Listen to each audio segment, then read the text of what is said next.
A neighborhood feud in Bay Village has gotten way out of hand. It is a 2-year battle among 4 homeowners on one street.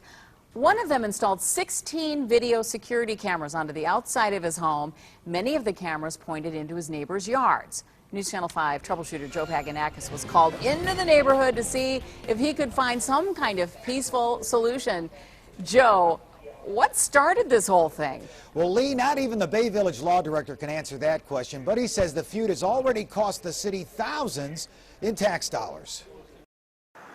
It's like many other wonderful neighborhoods in the usually quiet city of Bay Village, but this well-kept home on East Oakland Road is the subject of a neighborhood feud. 16 security cameras mounted around the perimeter of the property, some on the side of the house, some mounted on 16 to 20-foot poles. The cameras installed by resident Mark Beringer, many of them pointed at his neighbors involved in a 2-year fight.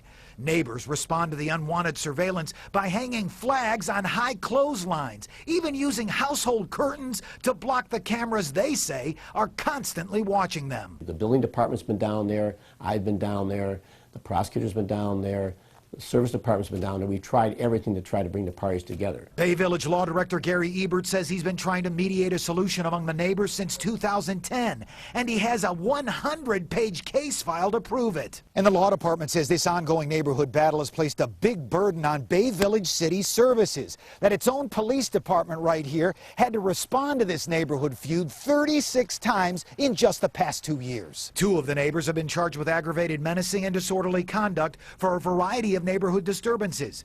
Meanwhile, none of the neighbors would comment on camera, but word of the feud has made it to social media. I was looking for this house with all these video cameras that I heard about through Facebook. Ryan Flederick grew up in this neighborhood, and he issues this advice for everyone involved. You have bad neighbors everywhere, but there's no point to, hold grudges.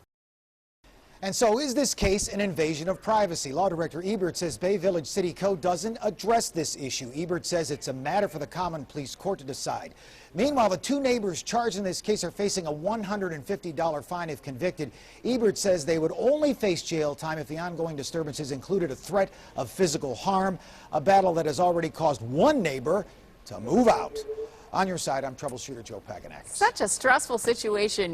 You want your home to be a refuge, and I'm sure a lot of people can relate because, as somebody you talked to mentioned there in the neighborhood, people can have bad neighbors, but this is really out there. It's gotten out of hand. We'll see what the courts decide. All right, Joe. Thanks very much. Sure.